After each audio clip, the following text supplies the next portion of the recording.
Hey guys, this is Jessica from the Googly Girls, and I just want to share with you the Nearpod that we did the other day during our training last Thursday. So here's my welcome screen. All right, just our objectives. We are not talking about the Nearpod platform, but we're going to talk about how Nearpod can have capabilities to your classroom and then how you can actually create a lesson within Nearpod. All right, so the very first thing we're going to do is we're going to talk about virtual field trips. This is an option that you can offer your kids that's really neat. They are able to see places that they haven't seen. A lot of our students are not going to be able to go into different areas. And so this would be an awesome opportunity, especially if you teach social studies, such as like the Great Wall of China. And here is the field trip, and I'm not going to spin it. It should be coming up.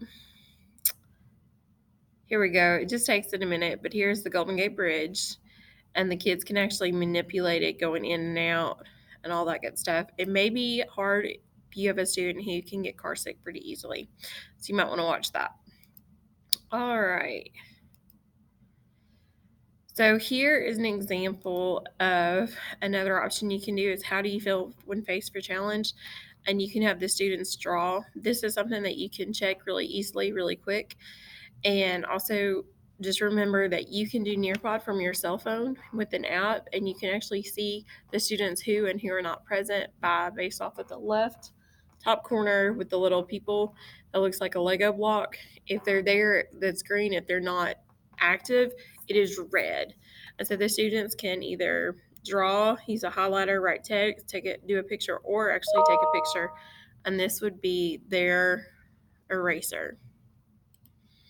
All right, so Nearpod allows teachers to share fun and interactive content with students, instantly collect and share answers submitted by students, which is a great tool for us when we're doing LFS lessons, and then tracking student on comprehension in real time. All right, like I said, there's two different options. You can either do live lesson, which is what we're kind of doing, or you can do a student paced,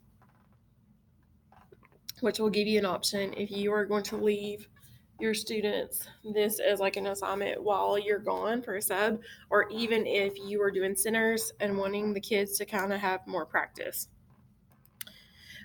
Or you can engage your students with multimedia through slides, Nearpod 3D. PHET simulation is a science project or science application, and I've heard it's really great. BBC Video, virtual field trips, Microsoft Sway, which is similar to Flipgrid, slideshows, video, audio, PDF viewer, web content, and live Twitter stream. All right, engaging your students with assessment activities. You can have open ended questions, a poll, a quiz, draw it, collaborate, matching pairs, fill in the blank, memory test. All right, here's how you create a lesson. You are going to go to in your Nearpod library. You can either do it in Google Slides or in Nearpod. So we're going to do it in Nearpod. Here's my add slide.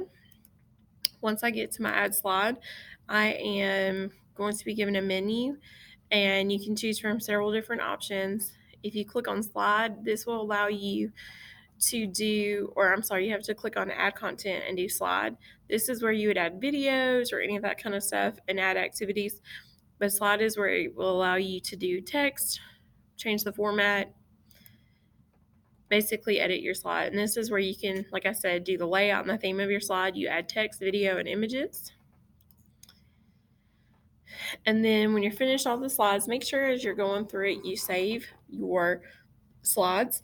You can add an activity. So for this one, we're just going to add a poll. So we would go to add activity, click on poll, and from there you would write whatever your poll activity. If you want to just ask your kids their opinion on something, you can say yes, no, etc. Make sure you save it, and you would hit save, like I just said, for all the questions and possible answers.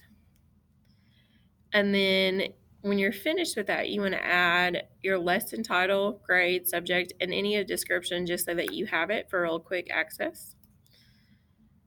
And then once you're finished creating a lesson, you can share it with your students by creating a code. This code appears automatically. And then there you decide if you want to launch a live lesson or student pace mode. And your students will then enter the code on the Nearpod site or on the app if you have an iPad. And that's it. Guys, if you have any more questions, please feel free to email me or Stephanie, and hope you enjoy. Thanks so much.